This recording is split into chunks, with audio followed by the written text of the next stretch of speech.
I got nightmares in my head, I fear thoughts build up until I can't hear. That my mind fills up into a creature, and it haunts me somewhere much deeper. I got nightmares in my head, I fear the thoughts build up until I can't hear. That my mind fills up into a creature, and it haunts me somewhere much deeper. Hello and welcome to True Crime Rocket Science, the most authentic voice in true crime. Are the post-its an unedited portal into Lucy Letby's psyche? Well, one expert seems to think so. Though I have great respect for the police force's painstaking case against this heinous killer, I can't agree with the interpretation. Those scribbled notes are quite simply a glimpse into Lucy Letby's psyche, and that's a quote from this expert. Now, you may recall in a prior analysis I did a few days ago that after a cursory analysis, my assessment was that you don't analyze the handwriting or the notes, other than to see the notes as a sort of broader psychological woods as a whole, and a very manipulative woods at that. Well, this expert vehemently disagrees, and he seems to take the position that the notes are sort of, well, certainly from the way I'm reading it, the way I'm understanding it, he seems to take the position that the notes are sort of holy grail, a rare case where a killer has laid herself bare on paper. Is that what she did? But before we get to that, if you haven't subscribed to the channel, please do. Thank you to the thousands of you who have recently subscribed. Welcome to True Crime Rocket Science, where we like to think critically. We take the position that crime is bad enough as it is. It doesn't need to be sensationalized, exaggerated, minimized, or maximized. It warrants being told and being interrogated just the way it is. If you're enjoying this episode, please like, share, leave a comment. You can also hit the thanks button, and let's get started. Now, the same expert, and I'm not naming him because I'm not trying to make it a personal contest. I'm simply looking at his analysis. He says, and by the way, I will put a link to it in the description if you want to read what he's said and find out a bit more about him. But he says, in my career, I've examined 4 women who murdered babies. All of them were suffering from psychotic delusions so severe that their grip on reality had broken. That is not what we're seeing in these post-it notes. There is no evidence here of a mental illness so serious that it might reduce Letby's criminal culpability. Now, I don't think you have to kill babies to have delusions. In my view, everyone who takes the psychological leap to commit murder is delusional, even if only in the sense that they are always so full of confidence that they'll get away with it. And I don't use terms like psychotic delusions, but I do think criminals are susceptible to the same sort of delusions we all are, which is wishful thinking, magical thinking, believing in fairy tales, being unrealistic about our hopes and dreams, being impractical, and also unrealistic about the people we attracted to. Now, I often see comments from people saying, I do X and I've never done Y. I'm reading this book and I'm not this or that. The issue here, as it is with most criminals, is the delusion is a lot more extreme. You might be reading a book, but you're not really that caught up in it, while this person is. And it's not a typical amount of wishful thinking that's going on here. It's an extreme amount of fantasy, extreme amount of yearning, an extreme amount of obsession. And all of that within a perfect storm of a particular personality type that comes out of a particular family culture, who has a particular sense of herself as both powerless and special. And she's now in a particular situation that basically starts triggering a lot of these trigger points. She is someone who is both truly insecure but also confident enough to invent and implement manipulative ploys. In other words, there's a sort of passive-aggressive psychology taking place. According to the article, the expert says What does leap out at me are the expressions of self-hatred, guilt, shame, and self-loathing, along with a low self-confidence, what psychiatrists call negative cognitions. We see it in phrases such as, I don't deserve mum and dad, hate myself, and I'm a horrible, evil person, and other things like the world is better off without me.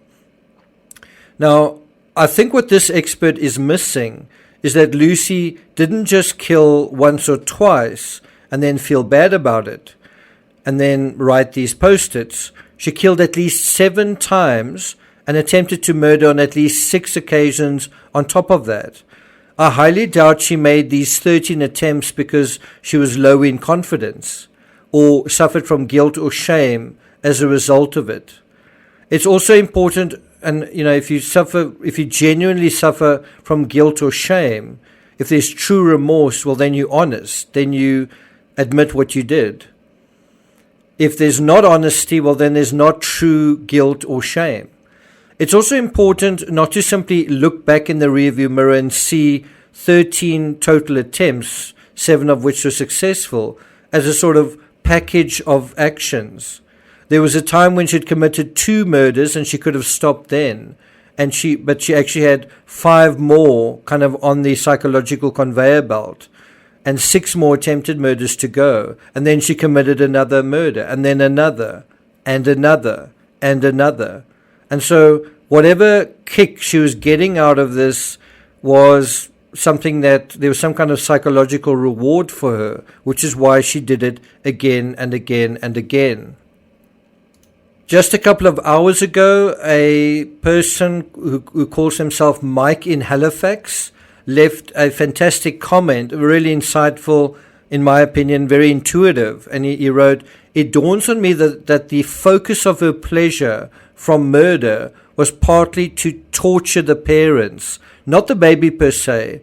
The power that she felt came from holding a mom's child in front of her, obviously lifeless. And then, is that what she enjoyed?" And so, that is sadism. And I think he asked the question, was she as sadistic as other serial killers? Absolutely. And she took the sadism even further by going onto the Facebook profiles of these parents to totally kind of luxuriate in their grief and pain and to sort of lord over it.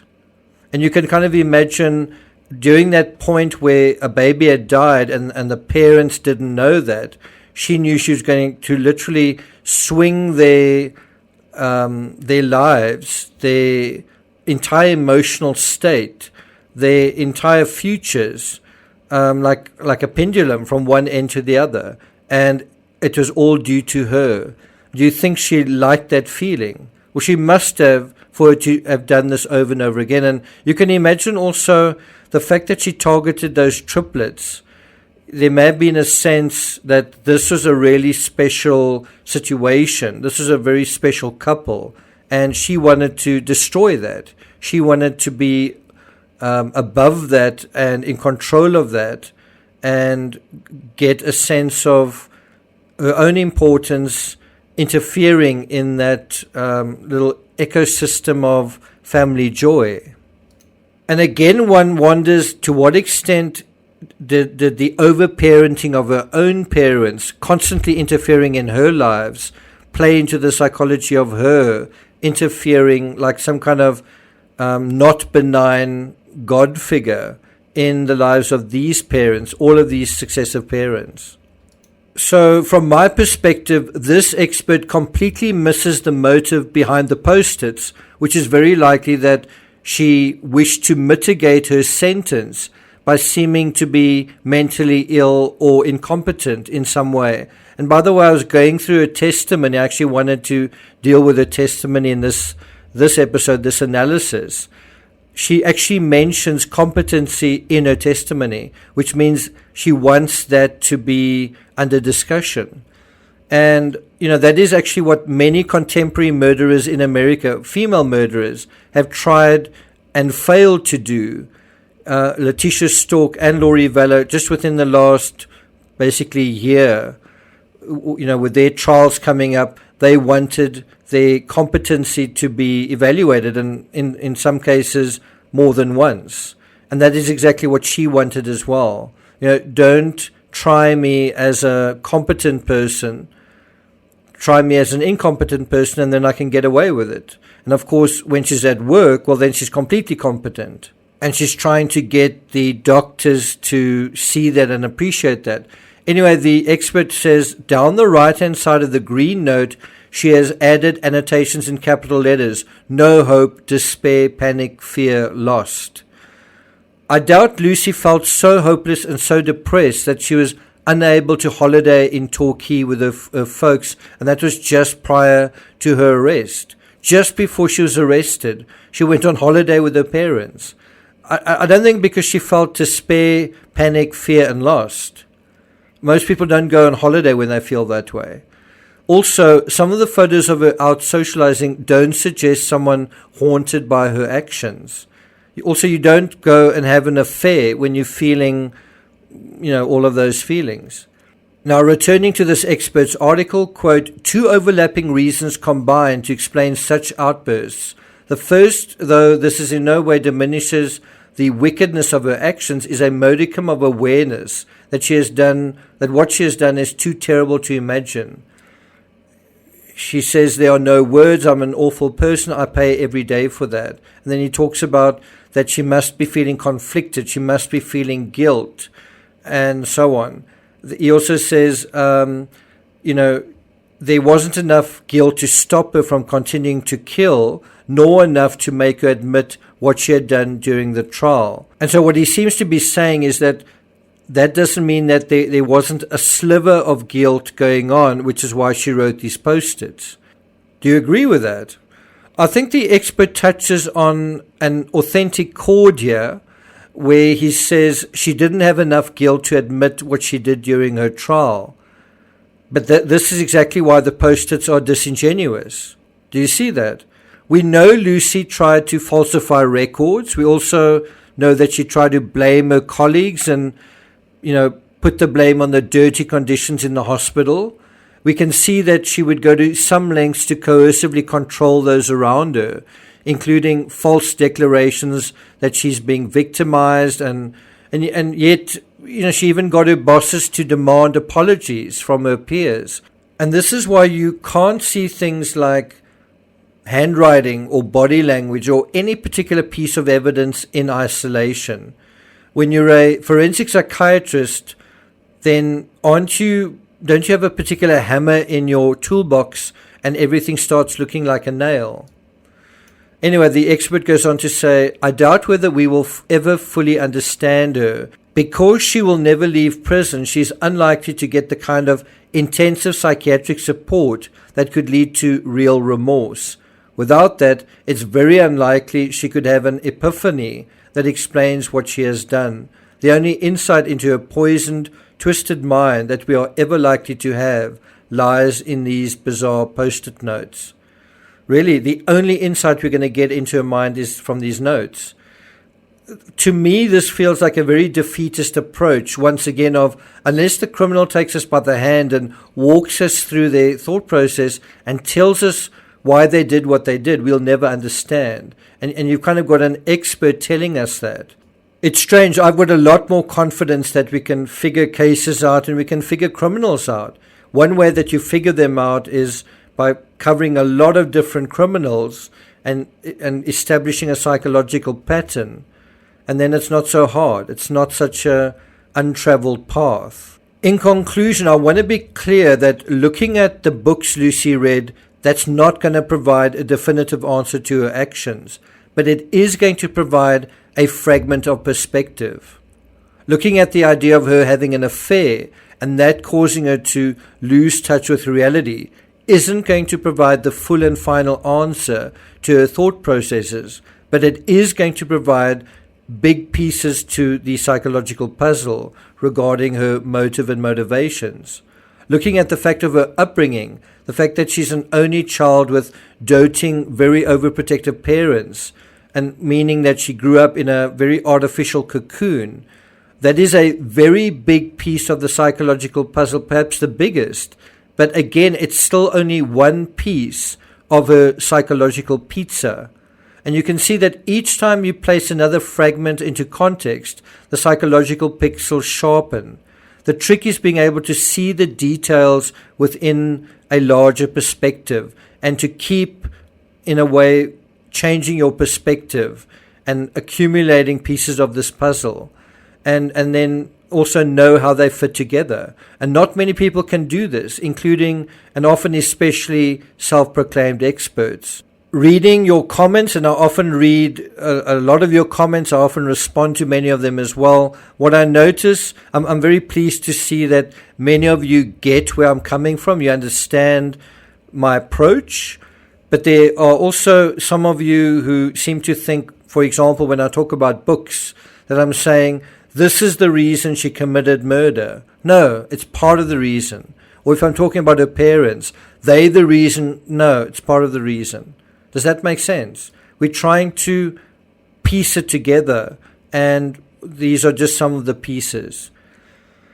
One technique for putting these psychological puzzle pieces together is to try to see the perpetrator on their own terms, where you walk in their shoes, you look at what they're reading, you see what they're thinking, you try to feel in a way what they must be feeling. And obviously you can only do that to a certain point, but that's what you need to do. You want to see them as a character, but the way they see themselves, almost like a hero in their own story. And so this is the critical question. How can Lucy emerge as a hero in her own story? Well, by sabotaging these babies in her care, she can also appear to be coming to their rescue and being the person to alert the doctor and attending to the grieving parents. So within this crisis that she creates, she also places herself in a position as a kind of heroic figure. That's how she sees herself. That's how she wants to manipulate others into seeing her. And obviously that is not the situation, but that is the payoff that she's getting out of doing this.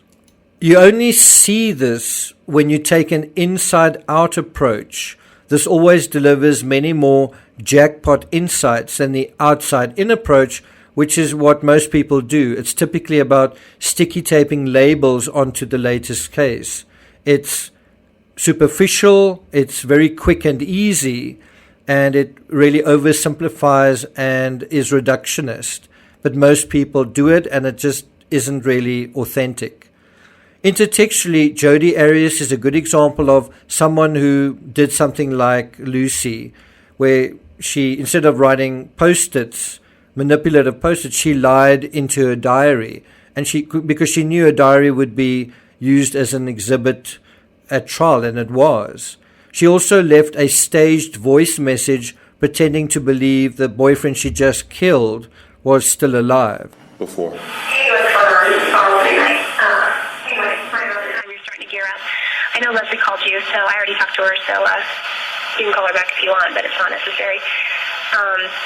My phone died, so I wasn't getting back to anybody. And what else? Oh, and I drove 100 miles in the wrong direction. Over 100 miles, thank you very much. So yeah, remember New Mexico? It was a lot like that. Only you weren't here to prevent me from going into the 3 digits. So fun. Tell you all about that later. Also, we were talking about, when we were talking about your upcoming travels my way, I was looking at the May calendar, so I'm all confused. But Heather and I are going to see Othello on July 1st, and we would love for you to accompany us. I don't know when Team Freedom's event is, though, but, it's on the list, so we could do Shakespeare, Crater Lake, and the coast. So if you can make it. If not, we'll just do the coast in Crater Lake. But let me know, and I will talk to you soon. Bye. End of message. Jodi Arias was a highly manipulative murderess, insecure, yes, but also very assertive, confident, and deliberate in her deceptions. Me and an American co-author wrote, I think, 6 books on the Jodi Arias case. She spent 18 days testifying on the stand, where you really see just how manipulative she was. She was also caught up in a desperate love affair that made her lose touch with reality. And a big part of that desperation was jealousy. Lucy likely had to compete with Dr. A's wife, probably had a look at her on social media. and perhaps felt very insecure. Some people can have affairs and emerge unscathed. Others can become bunny boilers. In conclusion, in high-profile true crime cases from Scott Peterson to Chris Watts, we see time and time again the technique of staging calls and texts, deliberately leaving behind digital breadcrumbs to imply something that isn't true.